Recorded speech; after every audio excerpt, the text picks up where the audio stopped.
Government కాలేజీలో అయితే 20,000 నుంచి 50,000 వరకు ఫీజు ఉండేటువంటి నేపథ్యం ఉంటుంది. ప్రైవేట్లో అయితే 1.25 నుంచి 2.5 లక్షల వరకు, అంటే 1,25,000 నుంచి 2.5 లక్షల వరకు కూడా పెద్ద పెద్ద కాలేజెస్ అయితే ఉంటుంది. అడ్వాన్స్డ్ ఆప్షన్స్ వచ్చేసి బీఎస్సీ తర్వాత ఎంఎస్సీ ఉంటుంది, ఎంఎస్సీ తర్వాత పిహెచ్డి ఉంటుంది.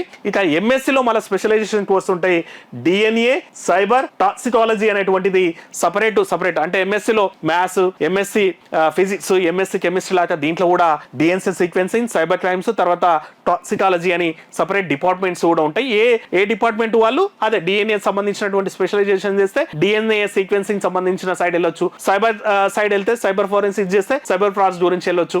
ఇట్లాంటిది కూడా పీజీ డిప్లొమా అంటే ఆఫ్టర్ డిగ్రీ 1 year కోర్స్ కూడా ఉంటుంది. ఇమీడియట్ గా అంటే మోస్ట్లీ చాలా మంది ఎవరు చేస్తారంటే ఇవి పోలీస్ డిపార్ట్మెంట్ లో ఉన్న వాళ్ళు 1 year కోర్సెస్ చేస్తే దాంట్లో స్పెషలైజేషన్ చేసి రేపు క్రైమ్ ఇన్వెస్టిగేషన్ లో లేదంటే ఫీల్డ్ ఎవిడెన్స్ కలెక్ట్ చేసేటప్పుడు కూడా వాళ్ళకి ఆ సర్టిఫికేట్ ప్రమోషన్స్ లో యూజ్ అవుతుంది. కాబట్టి ఆ పీజీ డిప్లొమా కూడా చేస్తుంటారు.